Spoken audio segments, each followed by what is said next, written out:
이제 우리가 성령님 안에 있을 때 또 있지 않을 때 그때 차이가 굉장히 커요.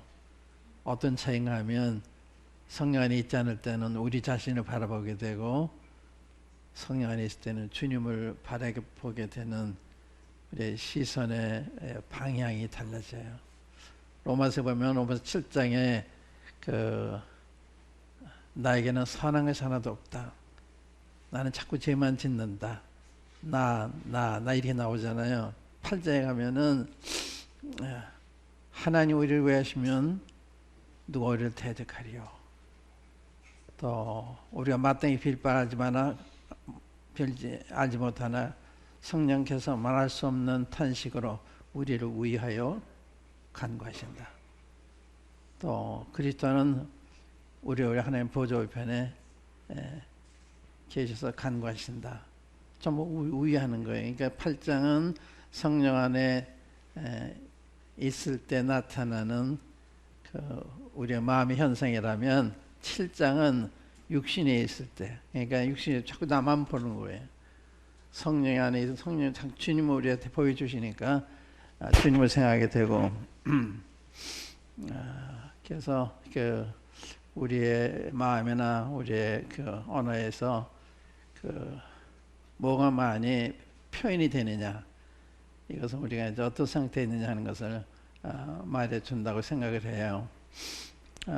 참 제가 여러분들이 주님을 충만해 있는 모든 분들이 다 주님 이야기했잖아요. 주님의 사랑, 주님 어떠하심.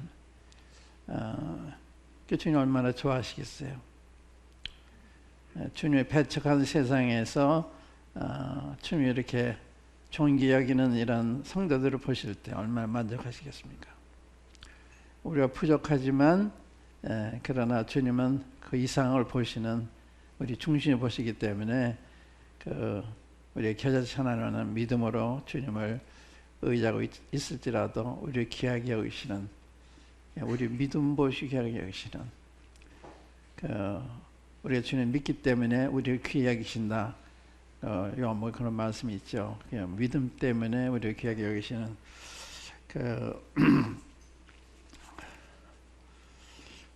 오늘은 히브리서 9장에서 그러한 측면에서 한번 말씀을 상고해 보겠습니다.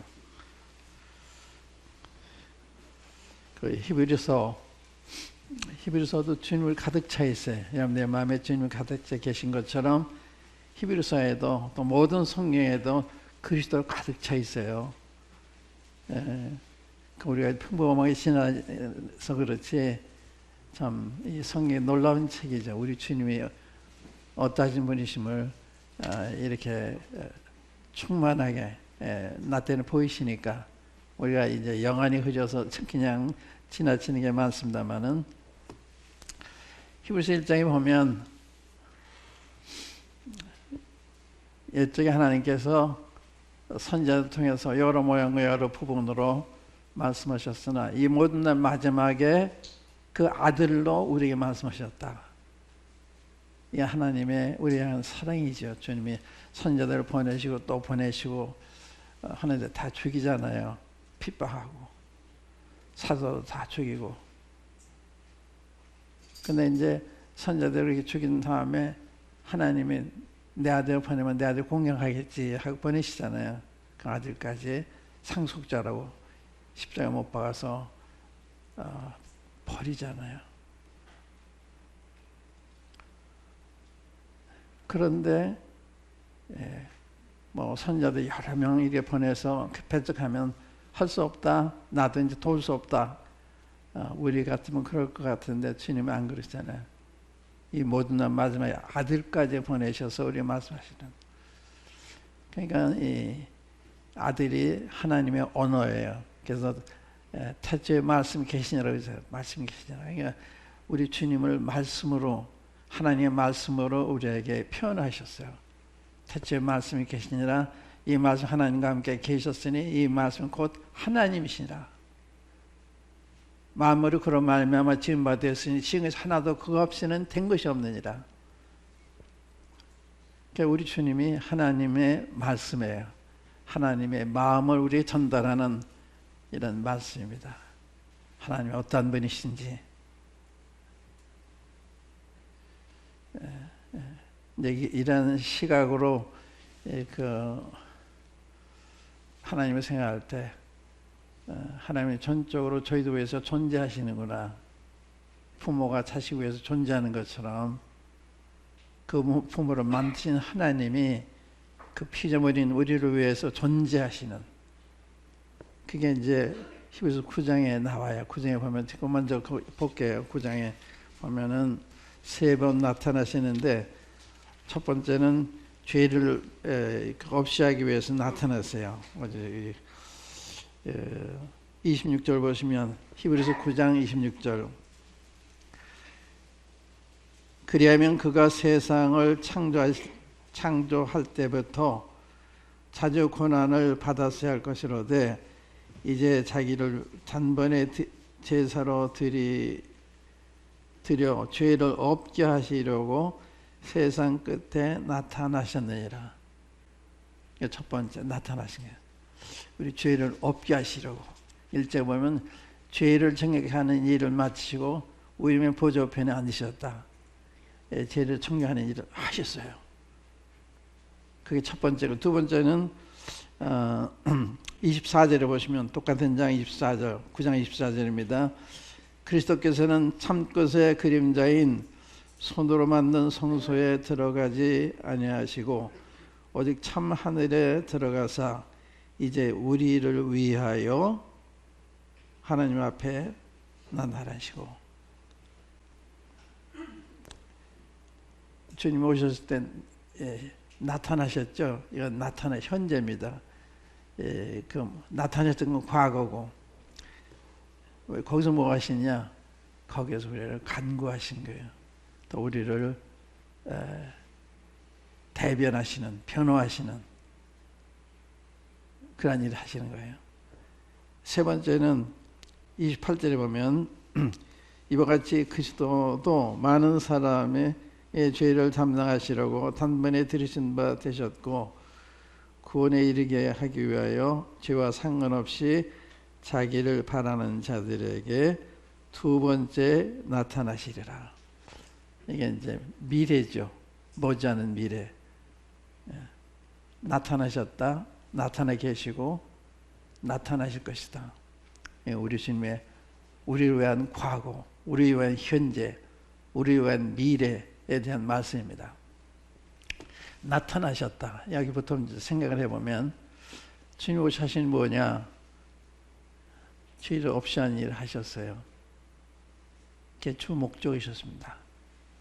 이를 위해서 주님 십자가에 가신 거예요. 그래서 우리 주님이 우리에게 영원한 속죄가 되셨다. 영원한 속죄 이루셨다. 그 말씀이 어디 있어요? 그렇군요. 9장 12절에 염소와 송아지의 피로 아니하고 오직 자기 피로 영원한 속죄를 이루사. 이 일을 하신 거예요. 영원한 속죄. 그러니까 구약의 짐승의 피는 우리 죄를 영원히 속죄 못했어요. 죄 지면 양을 잡아서 제사 드리면 그 죄에 대한 용서를 받았어요. 그러니까 또 죄를 지면 또 제사를 드려야 되기 때문에 자주 같은 제사를 드려왔는데 주님은 단번에 영원한 제사를 드리신 거예요. 영원한 속죄를 이루셨기 때문에 그게 놀라운 거예요. 그러니까 주님이 십자가하신 일이 우리 죄를 영원히 속하셨다. 속았던 말은 우리 죄값을 영원히 지불하셨다. 그러니까 죄를 위해서 제사 드릴 필요가 없게 됐다. 그 이제 십자가에 보면 그런 말씀이 있죠. 그러니까 이제 주님이 단번에 하셨기 때문에 10장 18절에 보면 이것을 사하셨은즉 다시 죄를 위하여 제사 드릴 것이 없느니라. 그 앞에 보면 그 17절에 또 저희 죄와 저희 불법을 내가 다시 기억지 아니하리라. 이거는 그 속죄에 근거해서 말씀 거예요. 우리 기억지 않는 게 주님이 기억력이 좋아서 기억지 않으시는 게 아니라 기억하실 수가 없게 되셨어요. 왜? 아드님이 그 몸을 들여서 우리 영원한 속죄를 이루셨기 때문에, 합법적으로 우리의 속죄를 이루셨기 때문에 의로우신 하나님께서 우리에게 죄 있다 이렇게 하실 수 없는 거예요. 그게 영원한 속죄예요. 그래서 제사를 필요 없어요. 지금 제사가 필요 없죠. 돈이 단번에 영원한 제사를 드리셨기 때문에 그게 영원한 속죄입니다. 이 모든 날 마지막에 나타나서 그 일을 하신 거예요. 죄가 없게 하는 일을 하신 거예요. 그래서 1장에 보면 1장 보세요. 1장 1절부터 읽어볼게요.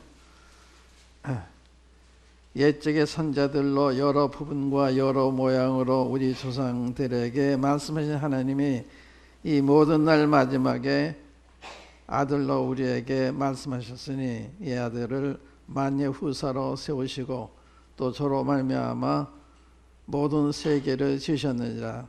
이는 하나님의 영광의 광채시여 그 본체의 형상이시라. 그의 능력의 말씀으로 만물을 붙드시며 죄를 정결케 하는 일을 하시고 높은 곳에 계신 우염의 우편에 앉으셨느니라. 주님 어디 계세요?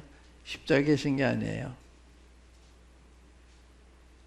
하나님 보좌 우편에 앉아 계신 거예요. 그러니까 베들레헴에 계신 분도 아니고 십자가에 계신 분도 아니고 아무래도 보좌 우편에 우염의 보좌 영광 가운데 계신 거예요. 왜 계시냐? 우리를 위해서. 아까 우리 위해서 나타나시고 그러죠.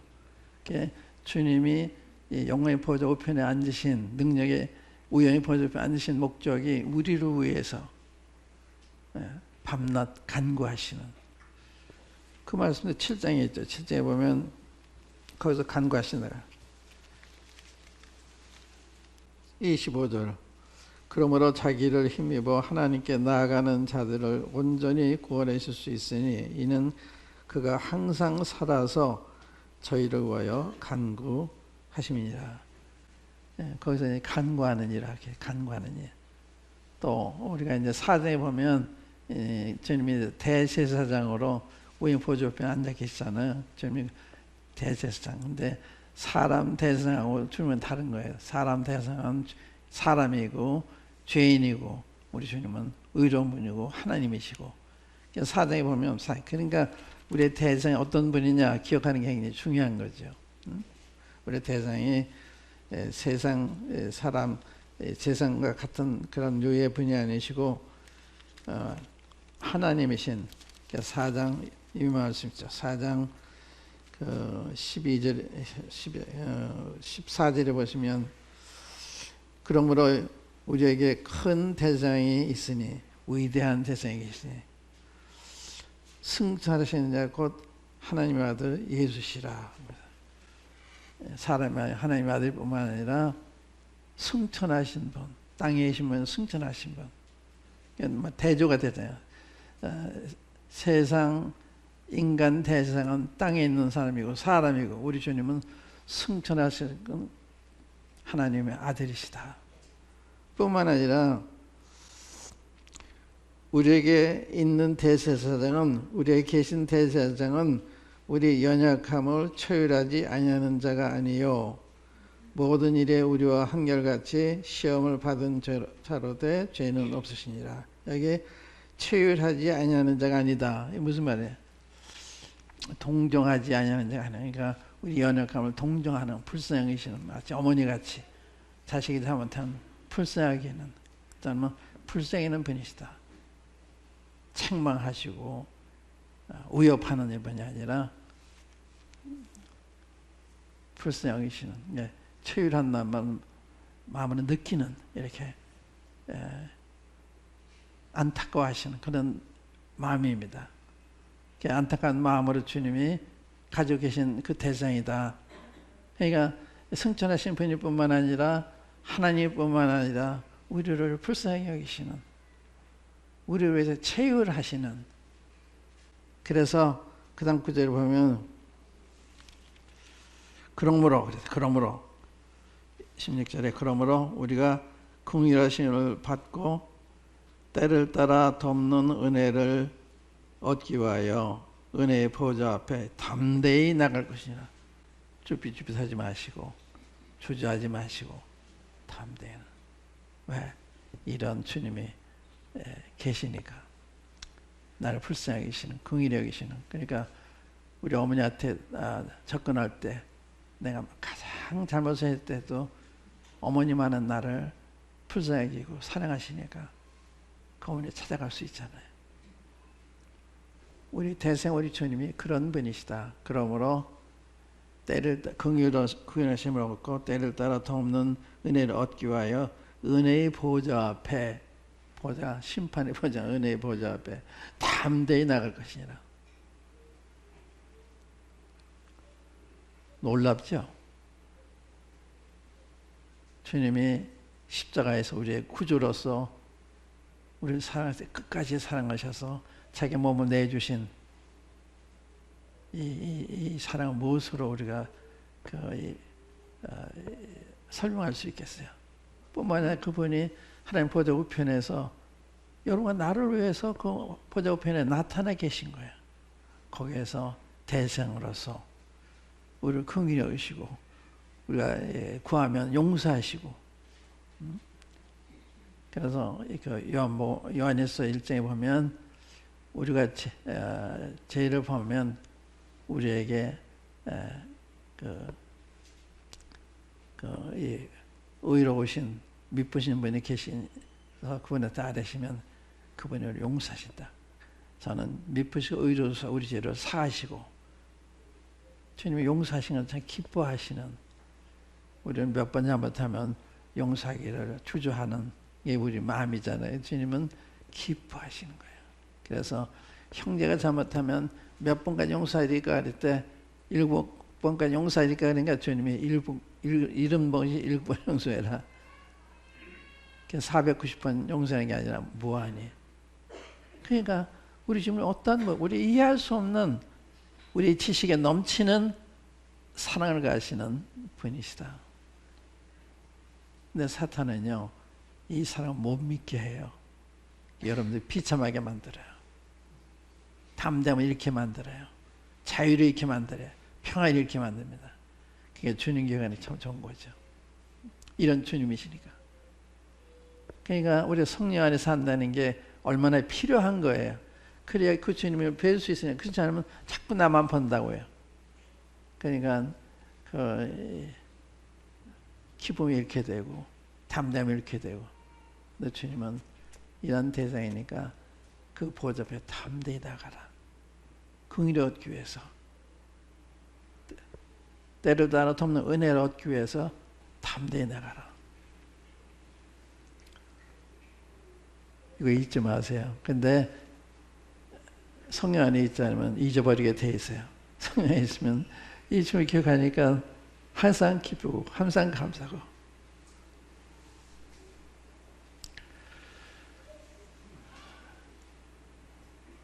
주님은 지금 우연히 보좌 우편에 앉아 계셔서 우리를 위해서 밤낮 간구하시는, 살아서 간구하시는, 또 궁일함을 가지고 간구하시는 이 일을 지금 하고 계신 거예요. 주님이 현재의 사역입니다. 과거에서 십자가에서 끝났죠. 우리 영원한 속죄에 이르셔 끝났어요. 지금은 우리가 넘어져서 일어나지 못한 우리를 일으키시기 위해서, 마치 주님이 베드로한테 내 믿음이 떨어지기 위해서 내가 기도했다. 우리 현재 이렇게 지내는 게요, 이 주님이 기도하심으로 우리가 이렇게 지금까지 건강하게, 영적으로 건강하게 살고 있는 거예요. 그러니까 주님의 은혜 전부. 주님 아니시면 안 돼요. 베드로가 그랬잖아요. 난 다른 사람이 다 주님 버릴지라도 난 버리지 않겠습니다 그랬어요. 그때 주님 그 말을 안 믿으셨어요. 그래? 오늘 밤에 다 구르기 전에 3번 날 부인할 거야. 왜 그렇게 말씀하셨어요? 육신 안에 있으니까. 성령이 아직 오시지 않았으니까 베드로가 자기 힘 가지고는 주님 못 따르니까. 근데 그날 밤에 주님을 3번이나 부인하잖아요. 그러니까 베드로가 다른 사람 다 주님 버릴지언정 난 버리지 않겠다. 진심입니다. 그런데 자기를 몰랐죠. 자기가 얼마나 연약한지. 그러니까 자기를 찾아보면 우리 담대함, 기쁨, 평안을 누릴 수가 없어요. 찬송도 안 나오죠. 감사도 안 나오죠. 그러나 이런 주님 생각할 때 우리 제 문제 영원히 해결이 됐고 이제는 보좌 옆에 나서 나를 위해서 기도하고 계시고 날 사랑하는 마음으로 기도하고 계시고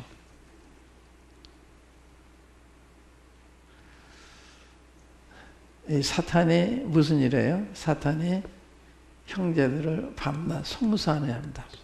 그걸 우리가 받아들이는 거예요. 그러니까 송사하는 거예요. 자기를 송사하고 형제들을 송사하고. 그러니까 계시록 12장 한번 읽어보세요. 계시록 12장에 그 말씀 있어요. 10절부터요. 요한계시록 12장 10절부터 내가 또 들으니 하늘에 큰 음성이 있어 가로되 이제 우리 하나님의 구원과 능력과 나라와 또 그의 그리스도의 권세가 이루었으니 우리 형제들을 참사던 자, 송사던 자, 곧 우리 하나님 앞에서 밤낮 참사던 자가 쫓겨났고, 그러니까 이 사탄이 하나님 앞에서 저승 저렇게 잘못하지 않았어요. 제자를 이렇게 잘못하지 않았어요. 자꾸 송사하는 거예요. 그런데 그 송사를 안 받으세요. 왜?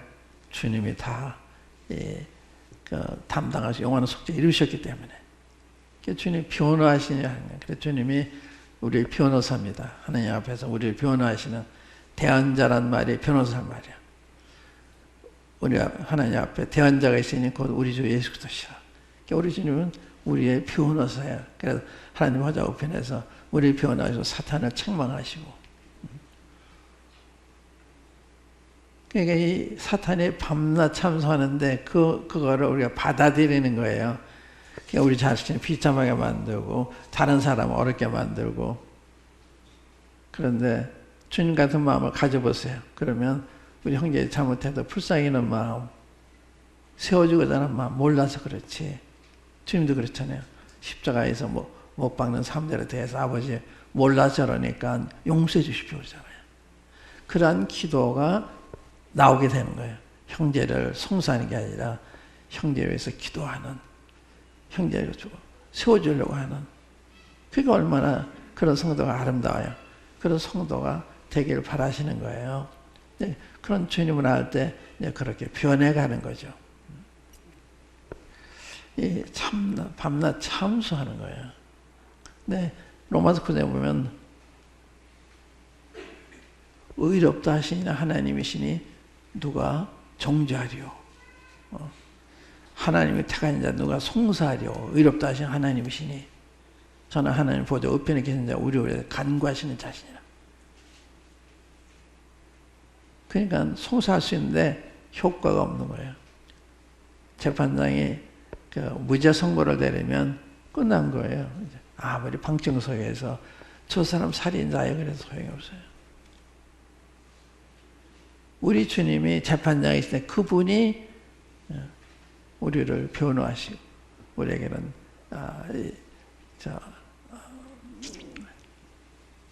무죄 선고를 내리시고 의롭다 하시고 그리고 우리를 변호하시는 거예요. 그래서 로마서에 보면 누가 하나님을 택하신 자들 송사하리요. 의롭다 하시는 하나님이시니 그 앞에 보면 저가 정하신 자들 미리 정하신 자들을 부르시고 부르신 자를 의롭게 하시고 의롭지 않은 자를 영원하게 하셨나. 그런데 일에 대해 우리가 무슨 말하리요. 하나님 우리를 우회하시면 누가 우리를 정죄하리요. 하나님 우회하시는데 누가 소용없어요. 송사하고 정죄할 소용없어요. 하나님 아버지는 우리 편에 계세요. 그 주님이 하나님 우편에 계셔서 지금 하시는 현재의 사역이십니다. 밤낮 간구하시는, 밤낮 간구하시는. 얼마나 고마우신 분이야. 아까 나 닦고 하다는 생각해 봤는데 주님이 잡히신 몇 시간 전입니다. 6월절 전이 요한복음 10장 6월절 전이 이게 십자가 전날인데 이게 불과 몇 시간 전이에요. 몇 시간 전에 주님께서 제자들한테 만찬을 부탁하시잖아요. 떡을 들어 살해하시고 말씀하시기를 이건 너희는 내 몸이다. 또 후에 잔을 가시고 살해하신 다음에 이 잔은 내 피로 세운 새 언약이다. 그런데 주님 그때는 내 몸이다 했을 때 아직 몸을 주시진 않았어요. 이제 주실 몇 시간 전이죠. 근데 요한복음 6장에 보면 내 살을 먹지 아니하고 내 피를 마시지 않는 영생 없다. 그거를 상징적으로 미리 나타내신 거거든요. 우리가 오늘 뗀 이 떡이나 이 포도주, 이게 주님의 몸과 피를 상징하는 거 아니에요. 근데 주님이 벌써 우리가 잊어버릴까 봐 우리를 하여금 그 주님을 기억하도록 이건 너 위에는 내 몸이야. 내가 너 위해서 내 몸을 드리면 너를 거룩하게 했다. 이게 히브리서 10장에 있는 말씀이에요. 한번 보세요. 10장에 보면 10절에 이 뜻을 쫓아 예수 그리스도의 몸을 단번에 드리심으로 말미암아 우리가 거룩함을 얻었노라. 이래서 우리가 성도가 된 거예요. 이 거룩함을 얻었는데 거룩함을 얻으라는 게 아니잖아요. 그럼 얻었잖아요. 주님 몸이 드려졌을 때 우리가 거룩함을 얻게 된 거예요. 우리가 제사함 받은 것처럼 거룩함을 얻게 된 거예요. 그래서 성도라 그런 거예요. 성도란 말은 죄인이라는 말의 반대말이거든요. 믿는 사람은 죄인이 아니에요. 성도예요. 의인이에요. 완전한 자예요. 그 말씀하는 거거든요. 14절 보세요. 10장 14절 보시면 저가 한 제물로 거룩하게 된 자들을 영원히 온전케 하셨느니라. 영원히 온전케. 완전한 사람.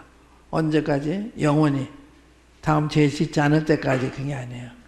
이거는 주님의 그 십자가의 그 공로를 근거로 해서 말씀하신 거예요. 그걸 믿는 게 믿음입니다. 그래서 베드로 사도 베드로후서에 보면 우리와 같이 보배로운 믿음을 가진 자들에게 편지하노니 우리와 같이 보배로운 믿음. 그러니까 이 믿음이 참 보배로운 거예요. 이걸 깨닫고서 믿게 됐으니까. 아무나 가지고 있는 게 아니거든요. 이게 굉장히 귀한 믿음. 여러분과 내가 가지고 있는 믿음이 이게 보통 귀한 믿음이 아니에요. 모든 사람이 그것이 아니니까. 그러니까 이게 주님의 특별한 은혜를 입은 거거든요.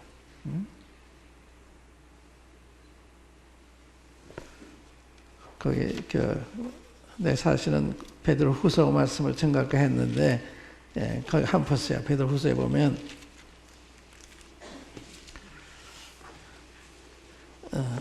1절부터 보시면요. 참 우리 주님의 얼마나 존귀하게 여기고 있는 걸 볼 수가 있는데 예수 그리스도의 종과 사도인 이것도 번역을 예수 그리스도의 종이요 사도인 하면 이게 실감이 나요. 종과 사도이니까 좀 도매금으로 넘어가는 것 같고 이 종이라는 말은 몸종, 노예. 이 몸종은 이제 자기의 권리가 없어요. 주님에게 드려진 건데 예수 그리스도의 종이 된 거는 자기가 스스로 된 거예요. 사도는 사도로 부르심을 받은 거예요. 그러니까 자기는 예수 그리스도의 종이요, 노예요. 스스로 주님의 노예가 된 거고 왜? 날 위해서 돌아가셨으니까 100번 나를 드려도 나는 아까울 것이 없다. 이 마음이 있는 거예요. 그리스도의 종이요 사도인 시몬 베드로는 시몬은 그 본명입니다. 베드로는 주님이 주신 이름 아니에요. 베드로. 주님이 지어주신 거예요. 이게 그냥 굉장히 놀라운 거예요. 이게 예수도의 종이요 사도인 뭐예요? 제 사명감 주님 부르심에 대한 사명감 이게 필요하잖아요. 사도 바울은 하나님의 뜻으로 말하면 사도된 바울은 그러세요. 그러니까 여러분들이 어느 위치에 있든지 주일학교 교사든지 장로든지 또 집사든지 어느 부서에서 일하시든지 하나님이 부르셔서 그 일을 하면 이게 보통 직분이 아니에요. 거기에서 사명감이 나오는 거예요. 자기 소명이 분명해야 사명감이 생기는 거거든요. 근데 자기가 왜 날 주님 구원하셨나요? 잘 모르면 사명감이 안 생기죠. 근데 베드로는 지금 예수의 종이요 사도인 시몬 베드로는 그 다음에 우리 하나님과 구주 예수 그리스도로 의의 힘, 여기도 우리 하나님과가 아니라 하나님이신 구주 예수 그리스도. 영성에 보면 Our God and Savior Jesus Christ. 그러니까 하나님 아버지 가리킴이 아니라 우리 주님은 하나님이라는 거예요. 하나님 Our God and Savior Jesus Christ. 우리 예수 그리스도를 하나님 구주라 그러는 거예요. 하나님 구주의 의를 힘입어 그 말이거든요. 의를 힘입어 동일하게 보배로운 믿음을 우리와 같이 받은 자들의 편지하느니 우리에게 동일하게 그 의를 힘입어 보배로운 믿음을 우리와 같이 받은 자들에게 이 믿음 보배롭다. 베드로는 어부입니다. 많이 배운 사람이 아닌데 언어로 보면 정말 성도예요. 정말 은혜를 입은 사람입니다. 이 믿음의 가치를 알고 있으니까 이게 보배로운 믿음이다. 근데 이 믿음을 우리가 같이 받은 자들에게 그러니까 제가 사도이기 때문에 믿음이 특별하다 생각 안 하세요. 우리가 같이 받은 똑같은 믿음. 사도들의 믿음이나 여러분 제가 믿는 같은 믿음이에요. 보배로운 믿음.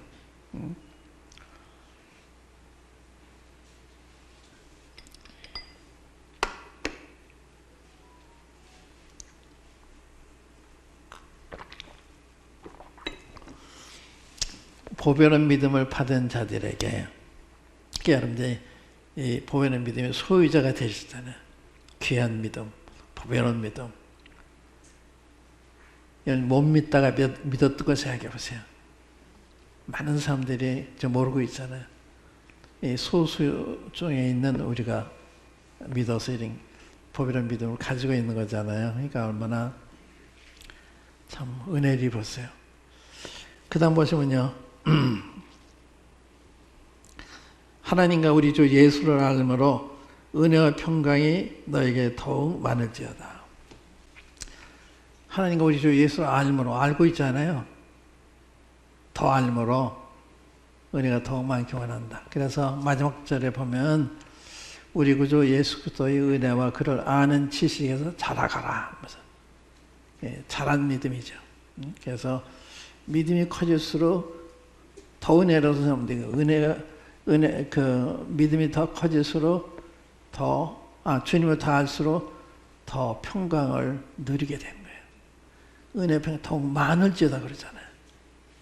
그러니까 은혜 평강을 그냥 가지고 있는 게 아니라 더 풍성한 아는 만큼 더 은혜로서 되고 아는 만큼 더 평안이 풍성한 이런 사람이 되는 거예요. 그러니까 주님을 아는데 노력해야지. 돈 벌어야 노력하는 돈도 벌어야 되지만 그러나 어느 걸 먼저 해야 되냐. 주님 아는 일.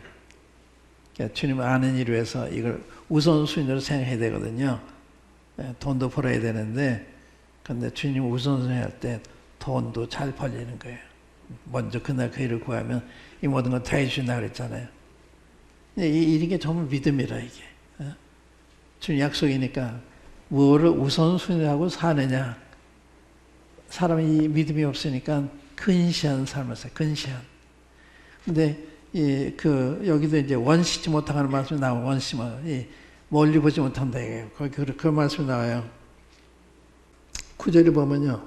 이런 것이 없는 자는 소경이라 원시지 못하고 구원 받았는데도 이게 소경과 같은 거예요. 멀리 바라봐야 하는데, 그러니까 우리 영혼이 밝으면 멀리 보는 거예요. 3장에 보면요, 그 의에 거하는 바 사하늘과 새 땅을 바라보는 도다. 그런 말씀이 나와요. 그게 원시하잖아요. 그가 팔레스타인에 살고 있지만 새하늘과 새 땅을 바라보는, 우리 시대를 지나서 새 땅을 바라보는. 3장에 보면 그 말씀이 있어요. 13절에 보면 우리는 그의 약속대로 의에 가는 바 새하늘과 새 땅을 바라보도다. 우리는 어디를 바라보고 있어요? 그러니까 성령이 충만하면 이렇게 되는 거예요. 주님을 알면 알수록 우리의 은혜의 평강이 풍성해지고 우리의 시력이 원시적이 되는 거예요. 그러니까 우리가 보는 대로 행하자. 보는 대로. 이 주님을 보면 이 영혼을 위해서 살게 되는 거죠.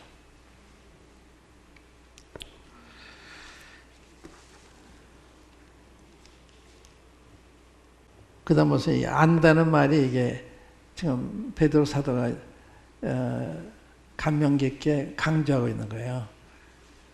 그의 은혜와 그를 아는 지식에 자라가라. 그게 이게 베드로의 마지막 편지거든요. 마지막 글이에요. 그러니까 세상에 있는 성도들한테 마지막으로 부탁한 게 이거예요. 주님을 아는 지식에 자라가라는 거. 그건 자기 과거를 되돌아보면서 내가 그때 주님 이만큼 알았더라면 그렇게 살지 않았을 텐데, 이런 게 있는 거 아니겠어요? 그러니까 주님 모르면서 많은 시간을 낭비하게 되고 인생을 낭비하게 되는데, 주님을 알면 알수록 주님을 우리 인생을 더 가치 있게, 보람 있게 보내게 해주는 거거든요. 저는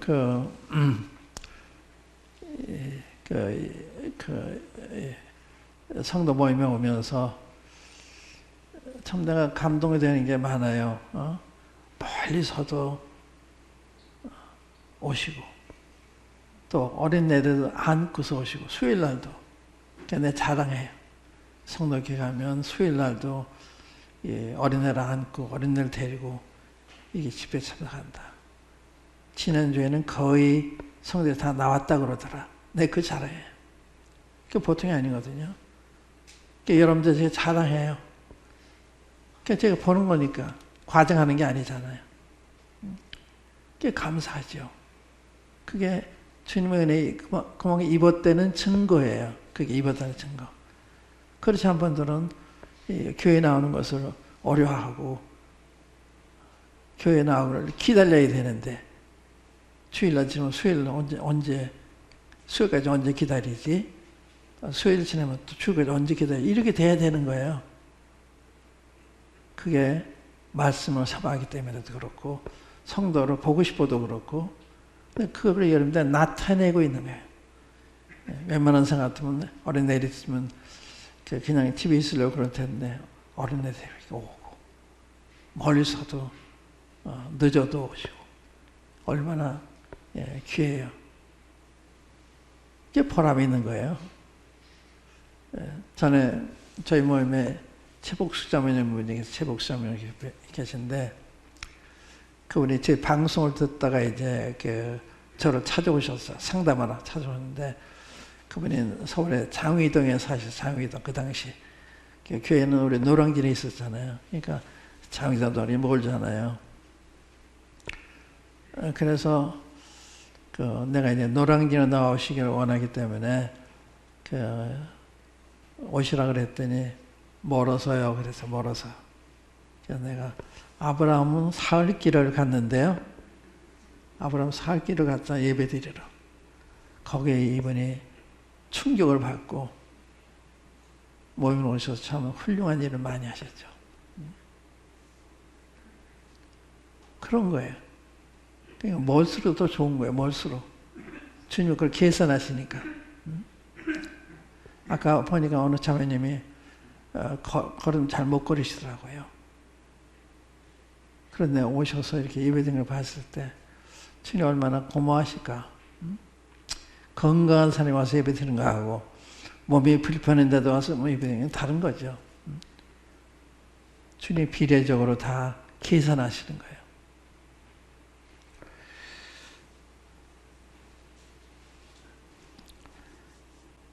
그 다음 3절에 보시면 지금 베드로서입니다. 베드로후서 1장 3절. 그의 신기한 능력으로 생명과 경건에 속한 모든 것을 우리에게 주셨으니, 이는 자기의 영광과 덕으로서 우리를 부르신 자를 알므로 말미암아. 안다는 말.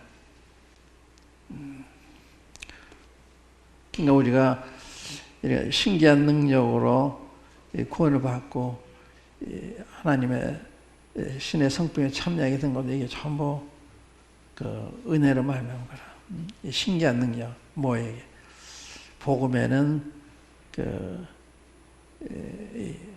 복음은 모든 믿는 자에게 구원을 주 하나님의 능력이다. 여기도 십자가의 도는 멸망하는 자들에게 미라는 것이요, 구원 얻는 우리에게는 하나님의 능력이라. 이 복음의 능력, 십자가의 능력, 이것이 우리를 변화시킨 거예요. 우리에게 믿음을 가지게 한 거예요. 그러니까 이게 성경에 노는 좀 말씀 보면서도 십자가의 도가, 십자가 뭐예요? 당시 그 유대인들이 로마 정부가 극형한 거 아니에요? 지금 극형했는데 그게 주님이 우리 위해서 받으신 거기 때문에 의미가 다른 거예요. 그걸 깨닫는 게 그게 지혜 있는 사람들인데 그걸 모르는 사람, 멸망하는 사람, 좀 표현이 좀 무섭잖아요. 십자가도가 멸망하는 사람이 미라는 것이요, 구원을 받는 우리에게는 하나님의 능력이라. 그러니까 우리가 이렇게 믿음을 가지게 되는데 하나님의 능력이 역사하신 거예요. 하나님의 능력으로 주님을 알게 해주셔서 믿게 된 거거든요. 그 사랑. 그 다음에 이제 그 4절에 보시면, 4절에 이로써 그 보배롭고 지극히 큰 약속을 우리에게 주사 이 약속으로 말미암아 너희로 정력을 인하여 세상에서 썩어질 것을 피하여 신의 성품에 참여하는 자가 되게 하려 하셨으니. 여기 보배롭던 말 또 했어요. 보배롭고 지극히 큰 약속. 아까 믿음인데 약속. 왜 보배로우냐? 보통 약속이 아니니까. 주님이 제 이름을 가리켰죠. 제 이름. 주님 오신 날의 약속. 주님 오시지 않으면 어떻게 되겠어요? 우리는 다 잃어버리는 거죠. 주님 오심으로 보면 우리가 얻게 될 영광. 우리가 그의 후사잖아요. 하나님의 후사. 그리스도와 함께한 후사이기 때문에 그러고 말하면 그 영광을 다 우리가 누리게 되는데 주님이 안 오시면. 그러니까 이게 크고 보배로운 믿음이라. 약속이라. 그러니까 이 약속을 믿기 때문에 우리는 세상을 의지하는 주님을 기다리잖아요.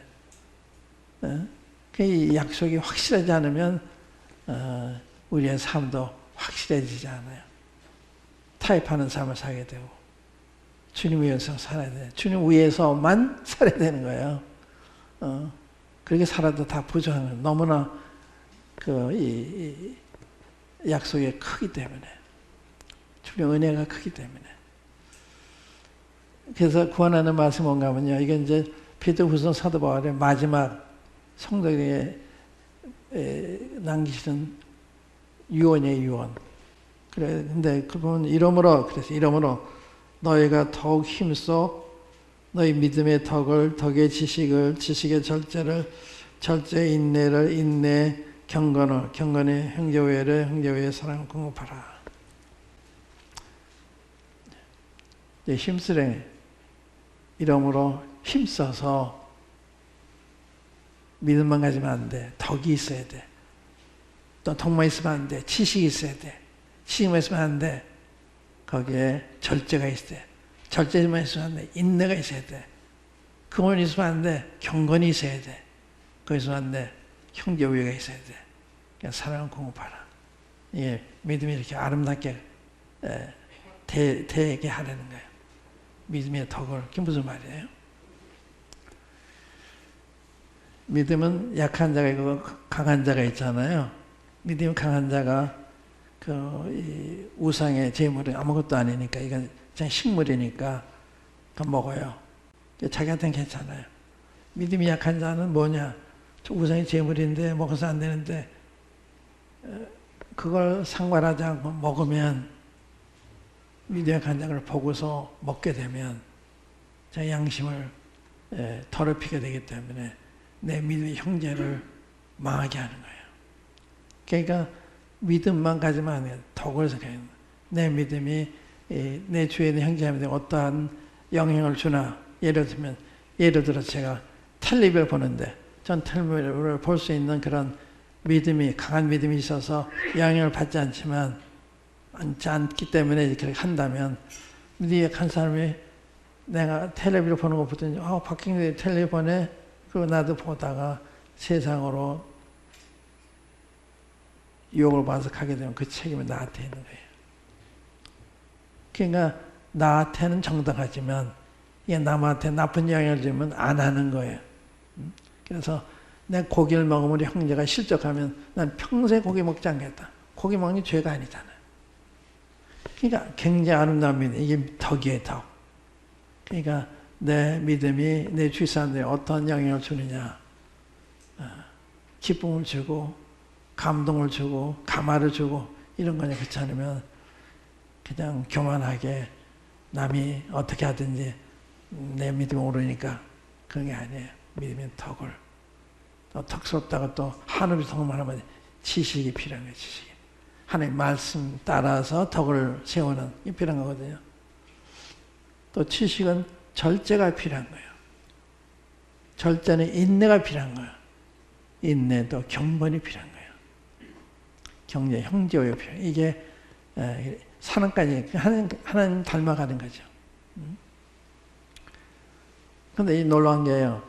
이런 것이 흡족한 사람은 원시한 사람이 되는데 이것이 없는 자는 소경이라고 그래서. 그러니까 아까 그 말이 그거거든요. 8절에 보면 이런 것이 너에게 있어 흡족한 즉 그랬죠. 9절에는 이런 것이 없는 자는, 그러니까 믿음의 덕을 덕이 지시고 이것이 있는 자는 이런 것이 흡족하면 우리 주 예수를 알기에 게으르지 않고 열매 없는 자가 되지 않게. 이 말은 무슨 말인가 하면 우리 주님을 더욱 알게 된다는 거예요.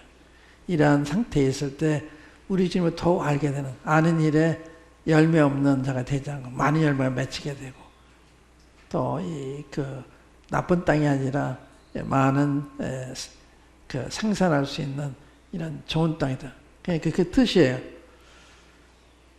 우리 예수를 알게 게으르지 않고, 이게 조금 어렵게 표현이 되어 있는데 그런 뜻입니다. 그러니까 이런 것이 있으면 성령이 때 주님을 더욱 알게 되는 거예요. 이렇게 없는 자는 소경이라 원치 못하고, 그러니까 세상에 사는 거예요. 이 더 좋은 걸 모르고 세상에 자기 삶을 낭비하는 거예요. 여기 제가 베드로 사도가 그 뒤에 보면요.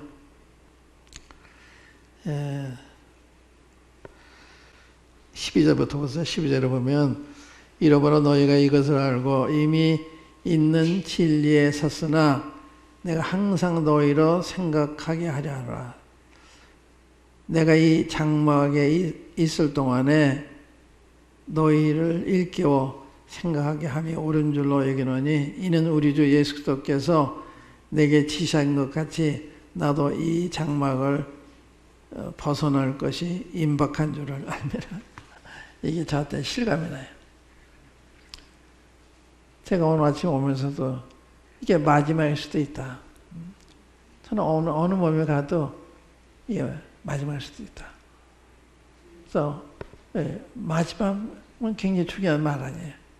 그런 말을 증거해드리고 싶은 거예요. 제가 아침에 일어나면 오늘 또 하루 살려주셨구나. 그게 이제 나이가 들어서 그런지 하루하루 이 시간이 굉장히 소중하고, 그런 내가 언제 떠날지도 모르기 때문에 베드로사도 그 마음을 가지고 있는, 지금 며칠 후면은 처형을 당해요. 그래서 성도들이 생각나게 하는, 다 여러분들 아는 이야기는 내가 지금 하고 있는 이야기잖아요. 생각나게 하는, 이게 반복 교육, 이게 필요한 거예요. 그러니까 여러분들 성경 읽고 또 읽어도 항상 새롭죠. 또 필요하죠. 밥을 계속 먹어도 지루하지 않고 또 필요로 하죠. 마찬가지예요.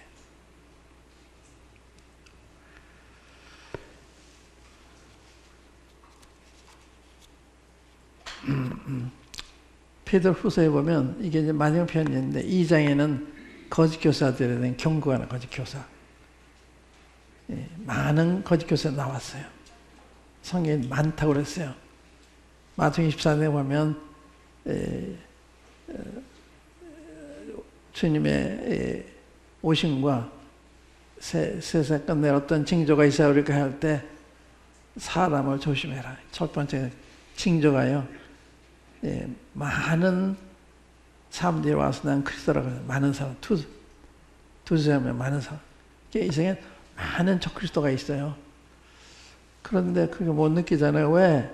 내가 깨이지 않으니까. 문제가 참 많아요. 이 세상에 문제가 가득 차 있어요. 그리고 이 세상 어떻게 될까? 지금 그런 그 어려운 말, 누란의 위기, 아슬아슬한 이런 상황에서 우리가 살아가고 있는 거거든요. 지금 미국과 중국 문제, 대만 문제, 북한 문제, 또 이란 문제, 이게 지금 겹쳐 있잖아요. 긴장하고 있어요. 언제 어떤 일이 벌어질지 모르죠. 우리는 더욱 위험한 사정에 있는 건데 우리는 그냥 태연히 살고 있고 뭐 그렇다고 어떻게 할 수는 없는 거지만 그러나 그건 알면서 주님을 의지하고 주님을 바라보고 주님의 도움을 구하고 이러면 살아야 되잖아요. 예, 지금 그런 상황에 지금 살고 있어요.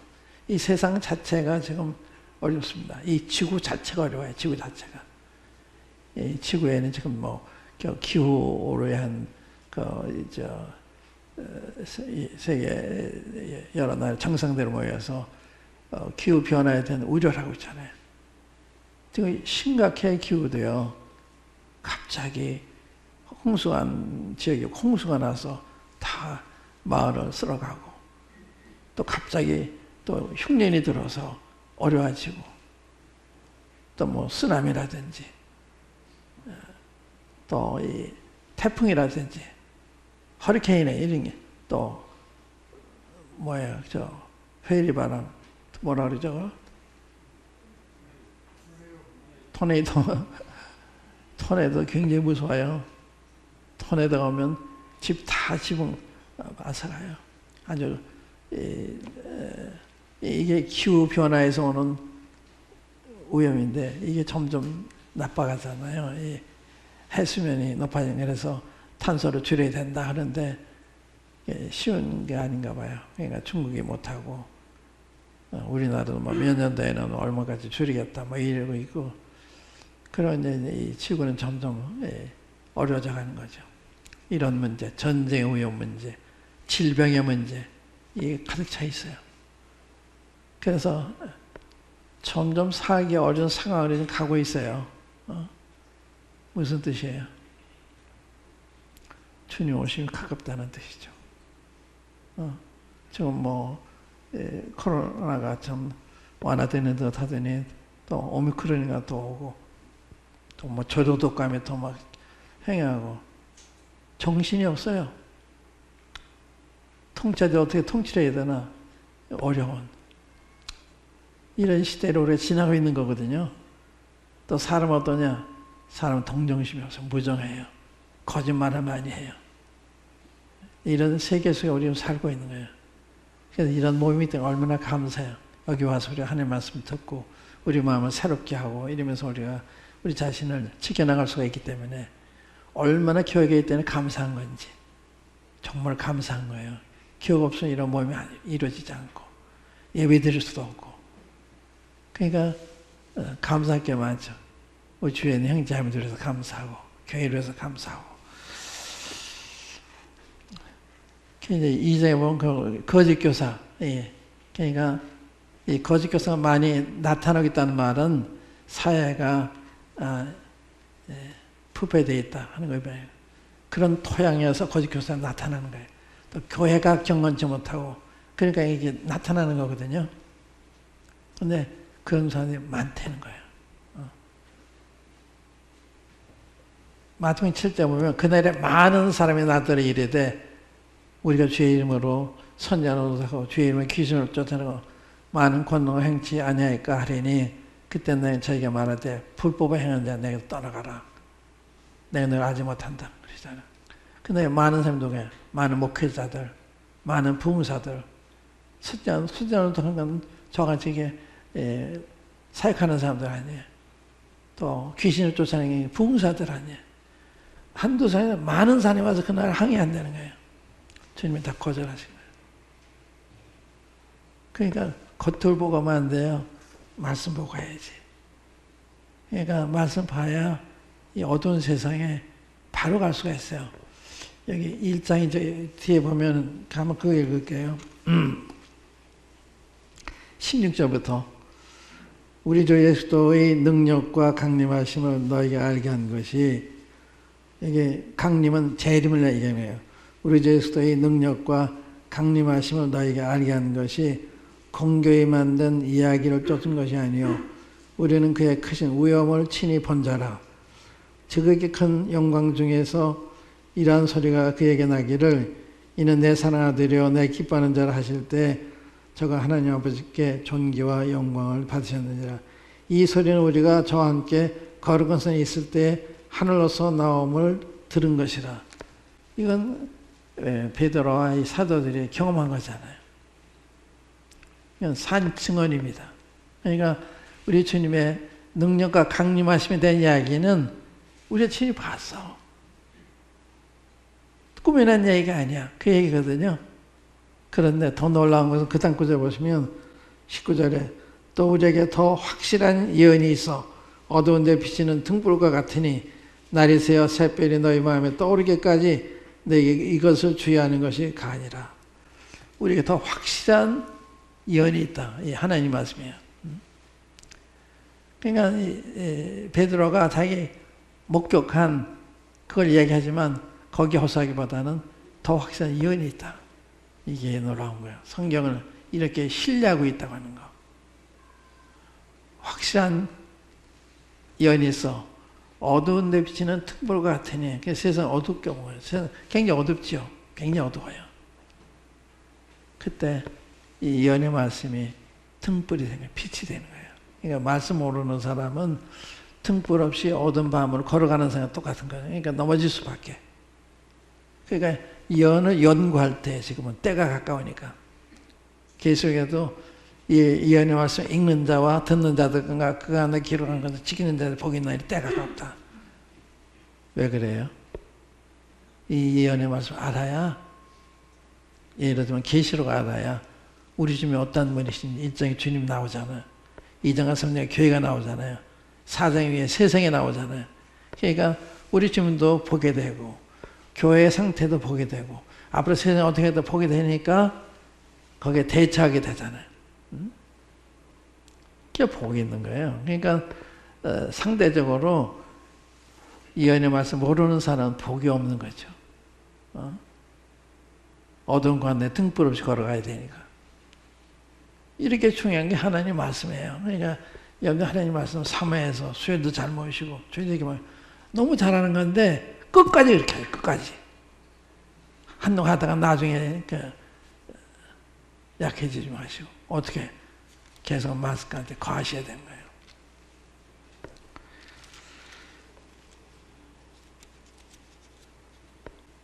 그 다음에 이 예언의 말씀 이야기하면서 먼저 알 것은 그랬죠. 먼저 알 것은 경의 모든 예언은 사소히 풀 것이 아니니 예언은 언제든지 사람의 뜻으로 낸 것이 아니요 오직 성령의 감동하심을 입은 사람들이 하나님께 받아 말한 것입니다. 이 성경에 예언을 하나님께 받아서 기록한 거. 이 수많은 예언이 성취가 됐잖아요. 역사가 예언의 말씀이 성취된 게 역사예요. 역사가 예언을 증명하는 거예요. 성령 말씀을 증명하는 거예요. 역사가 증명서예요. 그러니까 추상적인 이런 얘기 하고 있는 게 아니라 역사가 증명하고 있는 이야기를 우리가 하고 있고 그 성경 믿고 있고 그런 거라고요. 히브리서 안 읽었지만 거기 보면 이와 같이 우리 허당한 증인들이 있으니 온갖 우리 이렇게 붙잡고 있는 이런 것을 벗어버리고 인내로서 우리 앞에 서는 경주를 경주하며 믿음이 온전케 하신 예수님 바라보자. 그게 결론이에요. 이러므로 우리 허다한 증인들이 있으니 이것도 베드로도 증인이고 사도도 증인이고 또 구약의 아벨보다 다 11장에 나온 다 증인들이잖아요. 허다한 증인. 그러니까 우리는 새로운 길을 가는 게 아니라 이미 우리 선진이 간 길을 가는 거예요. 증명된 길을 가는 거예요. 틀림없는 길을 가는 거예요. 조금도 이렇게 흔들 이유가 없어요. 그래서 믿음이 이제 온전케 하신 예수님을 바라보자. 이게 믿음이에요. 자기 바라보면 안 돼요. 세상 바라보면 주님 바라봐야 돼요. 그러면 다 자신도 이기고 세상도 다 이길 수가 있는데 주님 안 바라보면 얼마나 우리가 잘못하게 돼요. 그래서 히브리서의 결론이 이제 그거죠. 히브리서의 아까 죄와 상관없이 두 번째 나타나시니라. 죄와 상관없던 말이 놀라네요. 왜? 지금 영원한 속죄하셨기 때문에 우리 죄 없는 자로 보시는 거예요. 아까 히브리서 9장 마지막 절에서 죄와 상관없이 두 번째 나타나신다. 죄 상관없는 사람들이 나타난다가 아니라 믿는 사람이 죄와 상관없는 사람들이기 때문에 그런 사람들에게 주님이 나타나신다는 거예요. 주님의 과거는 영원 속죄 이루셨고 주 현재는 우리에서 밤낮 간구하시고 미래는 주님이 우리를 데리러 오시는 거예요.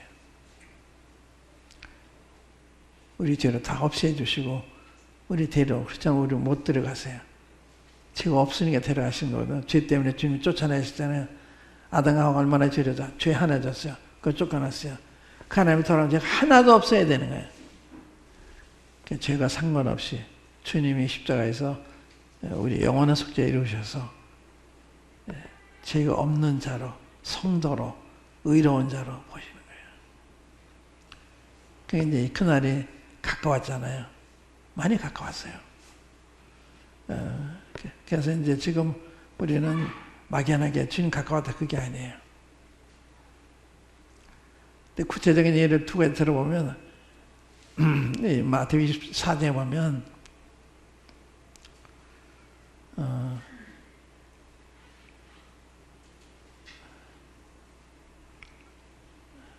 무화과나무의 비유를 배우라 하는 말씀이 있죠. 그 가지가 연해지고 잎사귀를 내면 여름이 가까운 줄 아는 이와 같이 이 모든 일이 이루어지는 걸 볼 것 같으면 내가 가까이 문 앞에 이른 줄 알라 그랬어요. 그게 뭐예요? 이스라엘 민족이 회복된 걸 보면 내가 그것도 알아라. 근데 이스라엘 민족이 몇 년 전에 48년도에 회복이 됐으니까 그러니까 70년 더 넘었죠. 그러니까 이스라엘 민족이 회복됐다고 하는 건요.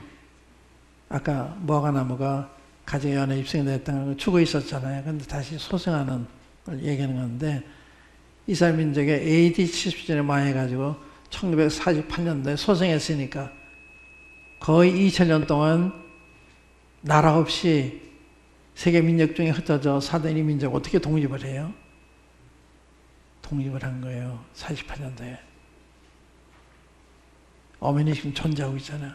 아랍 사람들이 이스라엘을 지도상에서 없앤다고 그러는데 없앨 수 없어요. 전쟁하도 항상 져요. 숫자는 몇 배 많은데 못 이겨요. 왜? 하나님 뒤에 계시니까. 이스라엘이 증거라. 주님이 가까우시던. 또 하나는 큰 환란이 임하는데 창세 이전에도 이외에도 환란이 없으리라. 그날들을 감하지 않으면 모든 육체가 곤받지 않을 것이나 그는 택하신 자로 해서 그날을 감하시리라. 이거 무슨 뜻이에요? 보세요. 전무후무한 그 말이죠. 전에도 없었고 후에도 없을 이런 환란이 온다는 거 뭐예요? 전 인류가 전멸당한 그런 환란이 온다니 그게 오르잖아요. 그 얘기할 때 2000년 전에는 그 얘기 들어도 황당한 얘기인데 지금은 현실이잖아요. 제가 두 가지 예를 들어보겠어요. 이스라엘 회복과 지금 이 시대에 우리 살고 있는 거. 그래서 주님이 그런 얘기 하시면서 천지는 없어지기보다 내 말은 없어지지 않는다. 얼마나 고있는 말씀이에요. 내 율법의 1.1핵도 천지가 없어지기에는 다 이루어진다. 그러니까 이 천지보다 주님 말씀이 더 중요한 거예요. 더 권위 있는 거예요. 천지는 없어질 수 있는데 주님 말씀 안 없어지는 거예요. 그 말씀이 여러분들 듣고 계신 거예요. 그러면서 노예 때와 같이 인자 임함도 이와 같이다. 홍수전에 사람들이 먹고 마시고 장도 시가고 있으면서 홍수가 나서 저희를 다 멸하기까지 깨닫지 못했으니 인자 임함도 이와 같이. 무슨 말이에요? 무관심하게 산다 이거예요. 지금 바로 그 시대죠. 노아 홍수가 비가 와서 홍수가 멸할 때까지 깨닫지 못했다는 거예요. 지금 똑같아요. 그러니까 우리 시대에 대한 관심 많이 가져야 돼요. 그래서 전 신문을 자세히 보죠. 어떤 일이 일어났나. 아침에 일어나면 잠시 제가 텔레비 켜요. 어떤 이 비상한 일이 일어나지 않았나. 별거 아니면 꺼요. 난 그걸 알기 원하니까. 아직 비상한 일은 안 일어났구나. 그런 시대에 우리가 살고 있어요. 그러니까 우리는 시대 의식을 가지고 있어요. 내가 천년은 불별할 줄 알면서 시대의 표정은 불별할 수 없느냐. 주님 그러시잖아요. 주님이 오셨는데도 하늘에서 오는 표적 보여달라고 그러잖아요. 얼마나 둔해요. 주님은 표적 중에 표적이잖아요. 성령 전체가 증거한 그 메시아가 오셔서 저희들 앞에 계시는데 이분 앞에서 표적을 보여달라는 거예요. 얼마나 어두워요. 얼마나 소경해요. 주님이 입 막혀 있는데 문 밖에 계시는데 여전히 우리 딴 데 관심을 두고 살고 있고 우리 할 일은 해야 돼요. 주님이 내려오셔도 오늘 할 일은 해야 돼요. 그렇다고 다 중단을 뭐 하는 그런 뜻이 아니죠. 이 주님이 죄와 상관이 두 번째 나타나시리라.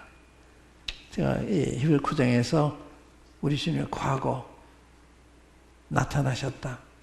죄를 정케하는 일을 하시고 하나님 보좌 우편에 하시다. 영원한 수에 이르시고 하나님 보좌 우편에 하시다. 그래서 나타난 죄를 정케하게 일을 하시고 영원한 수에 이루시고 지금 아버지 보좌 우편에 하늘에 가셔서 거기 계시면서 우리 위해서 밤낮 간구하시는 변호하신 이라고 계시다.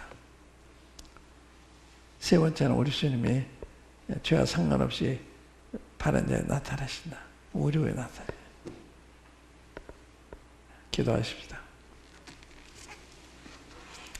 아버지 하나님, 참 저희들의 영혼을 밝혀주셔서 주의 말씀을 읽고 깨닫게 하시고 또한 저희들이 어떠한 때 살고 있는 것을 어느 정도 알게 해주시면 감사합니다. 아버지 하나님께서 성도 모임 있는 성도들을 일깨워 주셔서 이게 주님을 앙망하게 하시고 주의 음성에 귀를 기울이게 하시고 주 옆에 살고자 하오니 아버지 하나님 계속 영혼을 일깨워 주셔서 잠자지 아니하고 주님을 기다리며 살도록 도와주시기 바랍니다. 주 예수 그리스도의 이름으로 아버지 하나님께 기도합니다. 아멘.